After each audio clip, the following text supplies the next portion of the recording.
ಉತ್ತರ ಭಾರತದಲ್ಲಿ ಬೀಸ್ತಾ ಇರತಕ್ಕಂತಹ ಶೀತಗಾಳಿಯ ಪ್ರಭಾವದಿಂದಾಗಿ ರಾಜ್ಯದಲ್ಲಿ ಚಳಿಯ ಪ್ರಮಾಣ ಹೆಚ್ಚಳವಾಗಿದ್ದು ಮುಂದಿನ ದಿನಗಳಲ್ಲಿ ಈ ಚಳಿಯ ಪ್ರಮಾಣ ಹೆಚ್ಚಳವಾಗಲಿದೆ ಅಂತ ಹವಾಮಾನ ಇಲಾಖೆ ಮುನ್ಸೂಚನೆಯನ್ನ ನೀಡ್ತಾ ಇದೆ.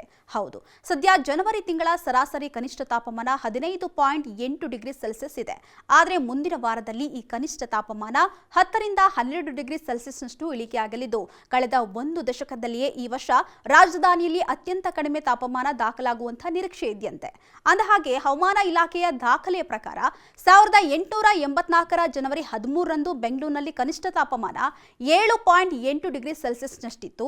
ಇದು ನಗರದ ಇತಿಹಾಸದಲ್ಲಿಯೇ ಜನವರಿ ತಿಂಗಳಲ್ಲಿ ದಾಖಲಾದಂತಹ ಅತ್ಯಂತ ಕಡಿಮೆ ತಾಪಮಾನ ಆಗಿತ್ತು.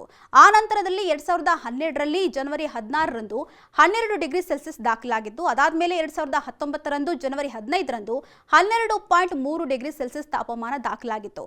ಆದರೆ ಈ ವರ್ಷ ಈ ಎಲ್ಲಾ ದಾಖಲೆಗಳು ಮುರಿಯುವಂತಹ ಸಾಧ್ಯತೆ ಇದೆಯಂತೆ.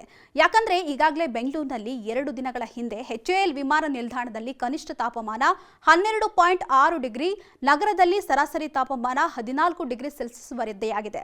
ಅಲ್ಲದೆ ಉತ್ತರ ಒಳನಾಡಿನ ಜಿಲ್ಲೆಗಳಾದ ಬೀದರ್, ಕಲಬುರಗಿ, ಯಾದಗಿರಿ ಮತ್ತು ರಾಯಚೂರು ಜಿಲ್ಲೆಗಳಲ್ಲಿ ಕನಿಷ್ಠ ತಾಪಮಾನ ಸರಾಸರಿ 12 ಡಿಗ್ರಿ ಸೆಲ್ಸಿಯಸ್ಗೆ ಇಳಿಕೆಯಾಗಿದೆ. ಇನ್ನು ಈ ವರ್ಷ ಮಳೆ ಜಾಸ್ತಿ ಬಿದ್ದಂತಹ ಪರಿಣಾಮ ಕೆರೆ, ನದಿ, ಅಣೆಕಟ್ಟುಗಳು ತುಂಬಿವೆ. ಅಲ್ಲದೆ ಗಿಡಮರಗಳು ಹಸಿರಿನಿಂದ ಕೂಡಿದೆ. ಅಲ್ಲದೆ ಈ ವರ್ಷ ಲಾ ನೀನಾ ವಾತಾವರಣವು ಚಳಿಗಾಲಕ್ಕೆ ಪೂರಕವಾಗಿದೆ.